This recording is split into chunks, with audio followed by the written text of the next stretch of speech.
आज हम बात करेंगे बीए फर्स्ट ईयर की हिस्ट्री। देखिए इग्नू की हिस्ट्री पढ़ रहे हैं हम। कोड जरूर मैच करें, BHIC 131, भारत का इतिहास प्रारंभ से 300 ईस्वी तक। आज हम बात करने वाले हैं अपने चैप्टर 9 की। इससे पहले 8वें चैप्टर को पढ़ा था हमने। और देखिए 8वां चैप्टर जो हमने पढ़ा था वो वैदिक सभ्यता के ऊपर था। और मैंने आपको पहले ही बताया था कि चैप्टर 8 और चैप्टर 9 दोनों ही वैदिक सभ्यता के ऊपर है, क्योंकि वैदिक सभ्यता को दो कालखंड के रूप में देखा जाता है, एक पूर्व वैदिक सभ्यता और एक उत्तर वैदिक सभ्यता के रूप से।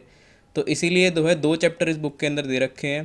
पूर्व वैदिक सभ्यता वाला चैप्टर था 8, जो हमने स्टडी कर लिया डिटेल से। आज हम बात करेंगे चैप्टर 9 की, जो है हमारा उत्तर वैदिक काल में परिवर्तन। ठीक है, या आप इसको कह सकते हो कि उत्तर वैदिक सभ्यता जो थी वो कैसी थी।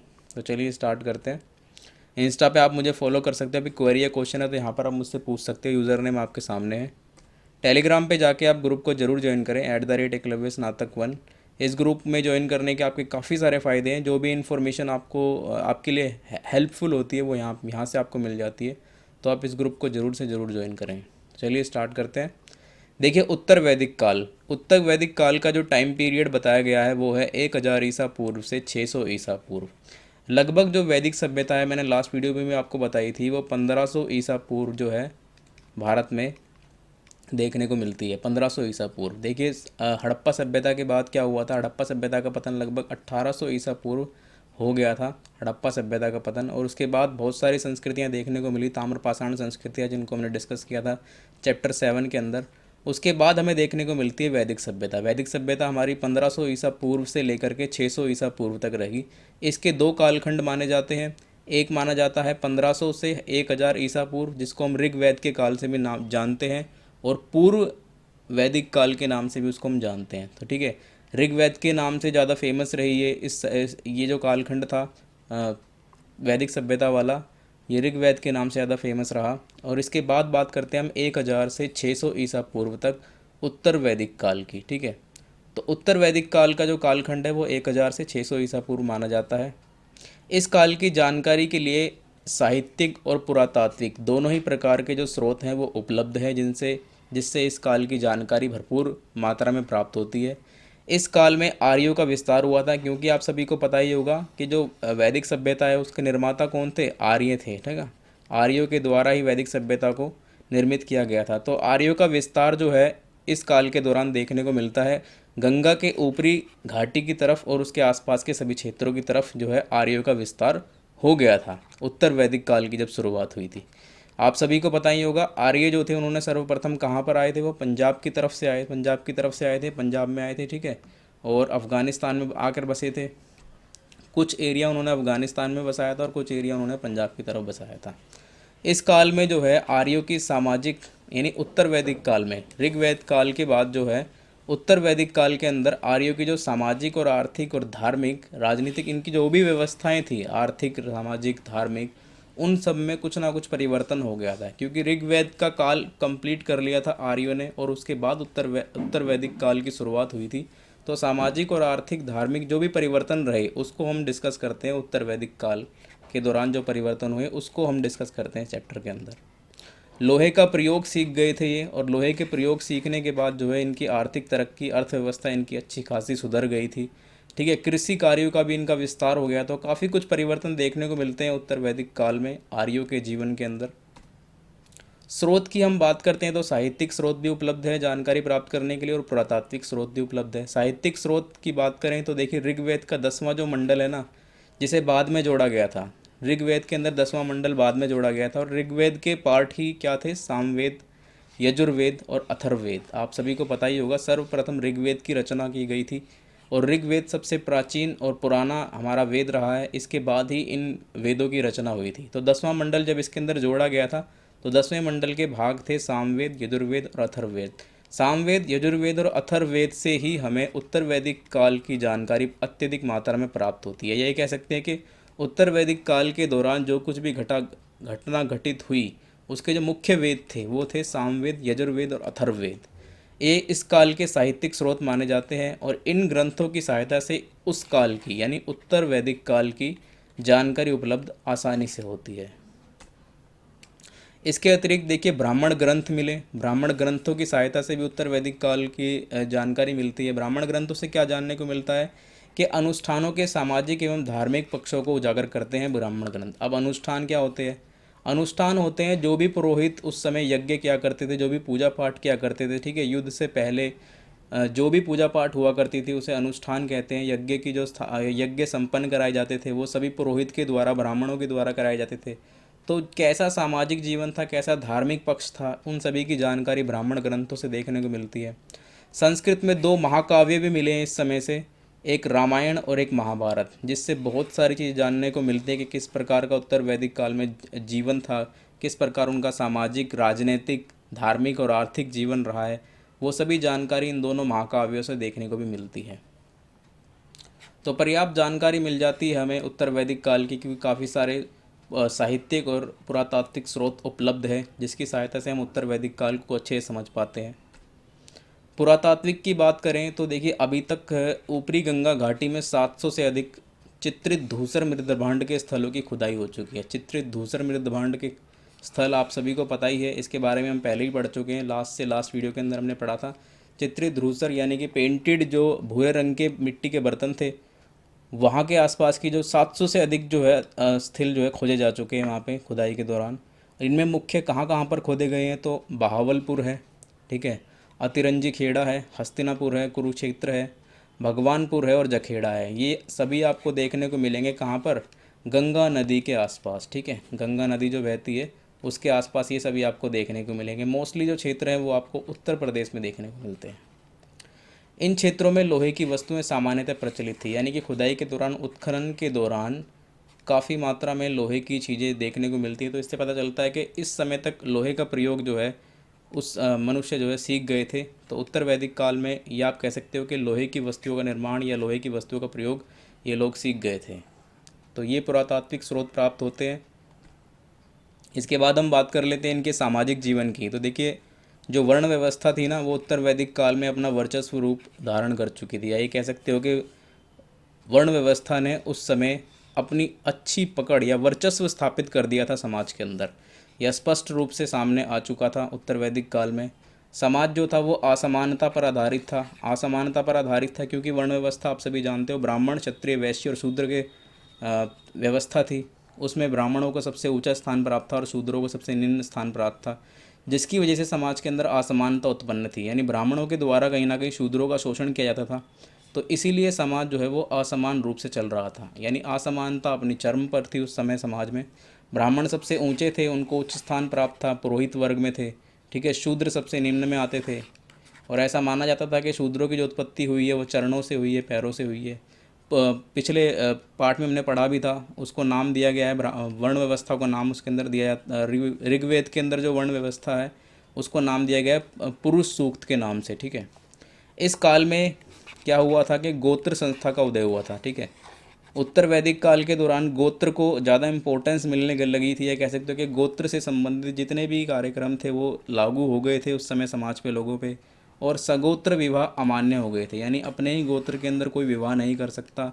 विवाह के प्रति बहुत सारी कंडीशंस लागू हो गई थी, ये कह सकते हो आप।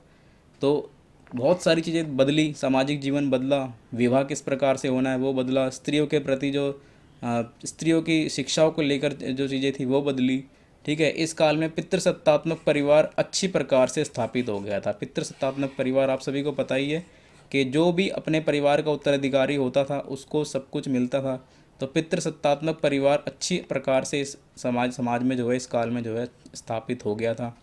ब्रह्मचर्य, गृहस्थ आश्रम, वानप्रस्थ और संन्यास आश्रम, ये जो चार चीज़ें थी ये समाज के अंदर प्रचलित थी। अब आप ये कहोगे ये क्या है? देखिए ब्रह्मचर्य को नाम दिया गया है जो आपका टाइम पीरियड रहता है पढ़ने का, ठीक है। उस ब्रह्मचर्य के अंदर आपको शिशुकाल की अवस्था पूरी करने के बाद आप ब्रह्मचर्य का पालन करेंगे, जिसके अंदर आप जो है पढ़ाई करेंगे और ब्रह्मचर्य का आप पालन करेंगे। उसके बाद गृहस्थ आश्रम को कहा गया है कि जो घरेलू जीवन व्यतीत करना होता है उसे गृहस्थ आश्रम कहा गया है। वानप्रस्थ को कहा गया है कि वनों में जो व्यक्ति रहता है सब कुछ छोड़ छाड़ कर, उसे वानप्रस्थ कहा गया है। और सन्यासी आश्रम कहा गया है, जो सांसारिक मोह माया से दूर हो जाता है उसको कहा गया था संन्यास आश्रम। तो इस प्रकार से इन चीज़ों को उस समाज में ग्रहण किया गया था, उस समाज के द्वारा एक्सेप्ट किया गया था ब्रह्मचर्य, गृहस्थ आश्रम, वानप्रस्थ और संन्यास आश्रम को। तो ये था सामाजिक जीवन उस समय का, उत्तर वैदिक काल का।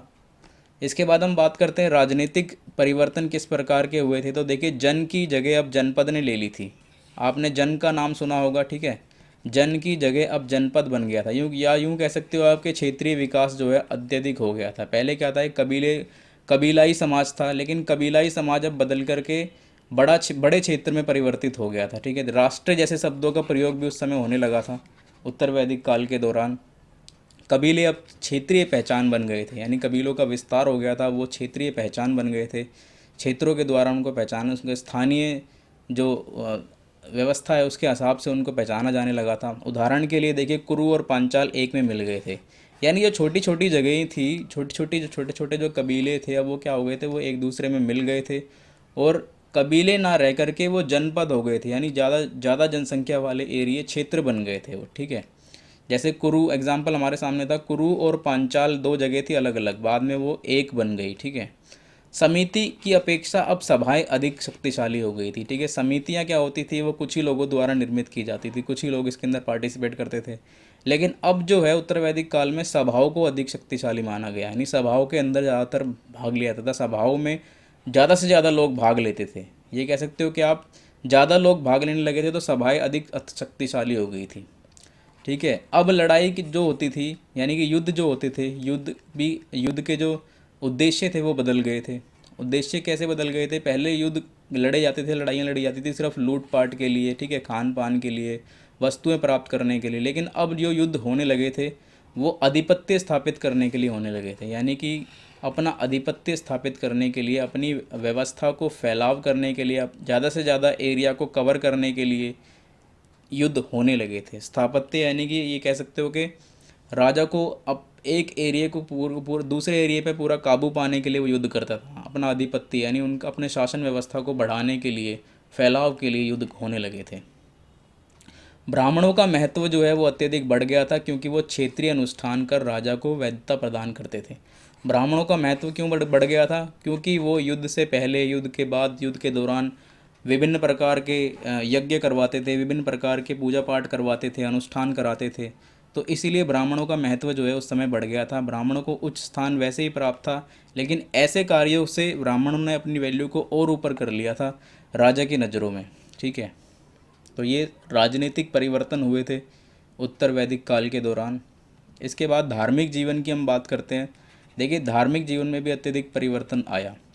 पुरोहितवाद को ज़्यादा से ज़्यादा बढ़ावा दिया गया। अब पुरोहितवाद क्या है, जटिल अनुष्ठानों को संपन्न कराने के लिए, यानी जब राजा द्वारा विभिन्न प्रकार के युद्ध किए जाते थे या फिर सामाजिक रूप से अनुष्ठानों को संपन्न कराना होता था, ठीक है, तो क्या होता था, व्यावसायिक लोगों की आवश्यकता होती थी, यानी ऐसे लोगों की आवश्यकता होती थी जो इन सभी कार्यों को अच्छी तरीके से जानते हैं। तो इन सभी कार्यों को अच्छे तरीके से कौन जानते थे, जो पुरोहित होते थे, ठीक है, जो इन कामों को करते थे।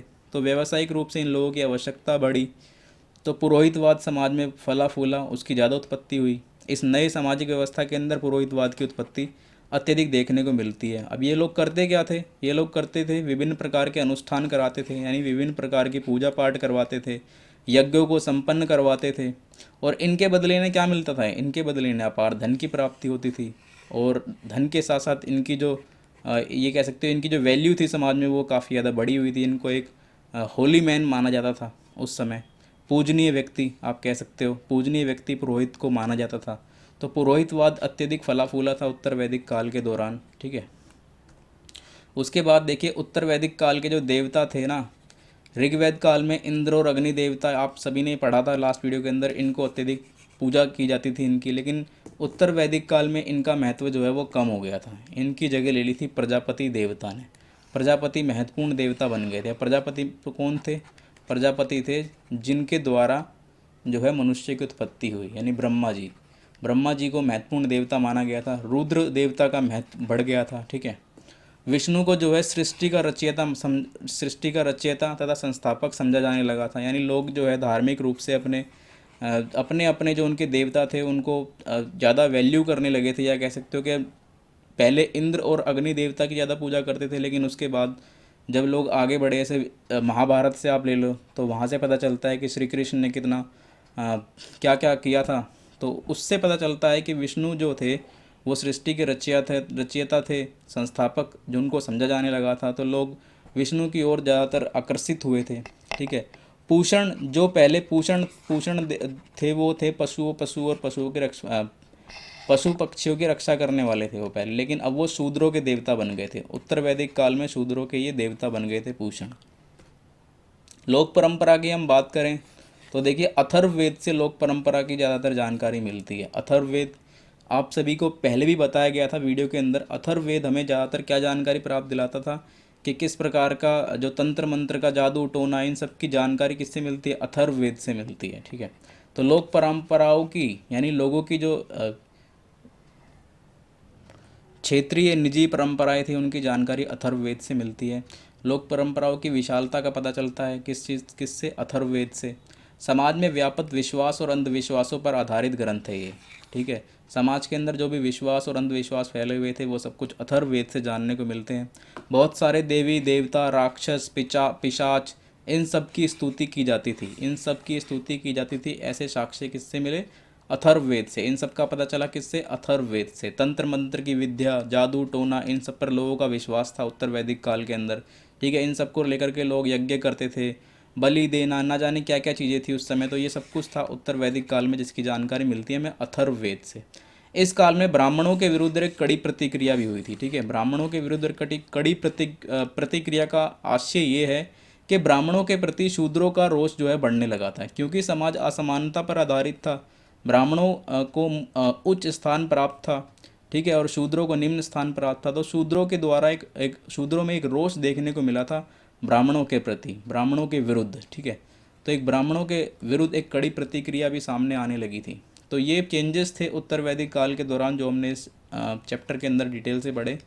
इसके बाद हम बात करेंगे आर्थिक परिवर्तन की, और बात कर लेते हैं एक बार इसके अंदर हम। देखिए, आर्थिक परिवर्तन किस प्रकार से आए थे उत्तर वैदिक काल के दौरान लोगों के जीवन के अंदर। तो देखिए, दो आब और मध्य गंगा घाटी की उपजाऊ जमीन के कारण कृषि का विकास होने लगा था। दो आब क्या होता है, आप सभी को शायद जानकारी ना हो, मैं आपको बता देता हूँ। दो आब होता है, दो नदियों के बीच का जो भाग होता है ना, दो नदियों के बीच का जो भाग होता है उसे कहा जाता है दो आब। तो ये दो नदियों के बीच का जो भाग होता है, ये काफ़ी ज़्यादा उपजाऊ क्षेत्र माना जाता है, यानी इसके अंदर ज़्यादा फसलें आसानी से उग जाती है। ठीक है।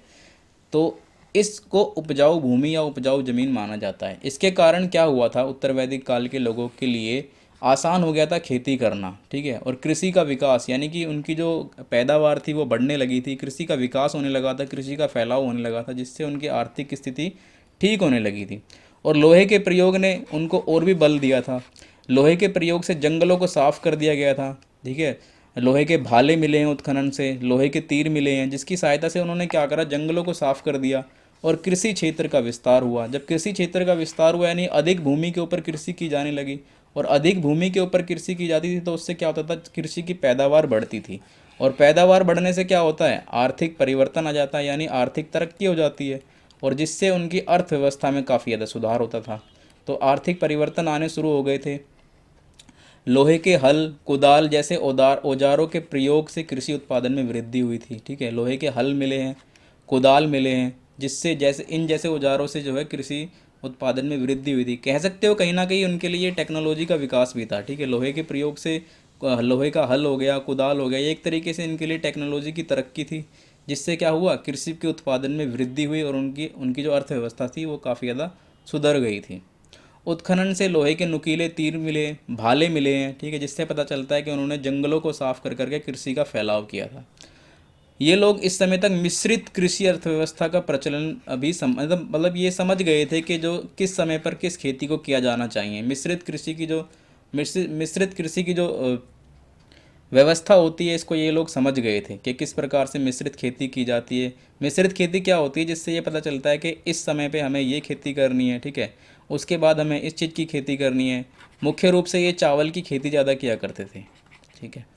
तो इनको पता चल गया था कि समय के अनुसार जिस कैसा वातावरण है उसके अनुसार हमें किस चीज़ की खेती करनी चाहिए। तो मिश्रित कृषि अर्थव्यवस्था को ये लोग समझ गए थे, जिसके कारण क्या होता था, अच्छी पैदावार होती थी। ठीक है। अच्छे समय पर अच्छी पैदावार होती थी।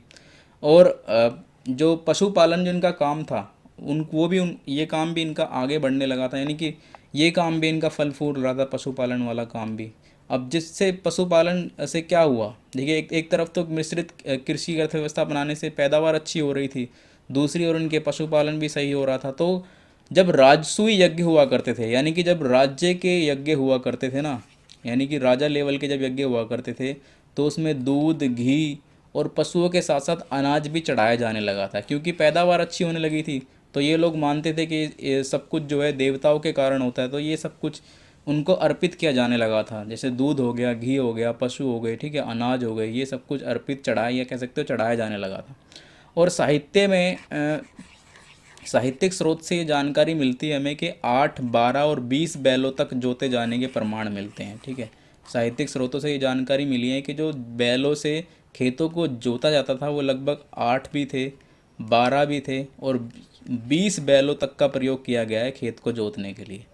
तो इससे पता चलता है कि आर्थिक रूप से भी उत्तर वैदिक काल में काफ़ी ज़्यादा तरक्की हुई थी, लोगों की अर्थव्यवस्था सुधरी थी, लोगों का आर्थिक जीवन सुधरा था, ठीक है। तो यहाँ पर हमारा ये चैप्टर ख़त्म हो जाता है, चैप्टर 9 हमारा ख़त्म हो जाता है। इसके बाद मिलेंगे हम चैप्टर 10 के साथ, ठीक है। हमारी जो 8वां और 9वां चैप्टर था, ये दोनों थे वैदिक सभ्यता के ऊपर।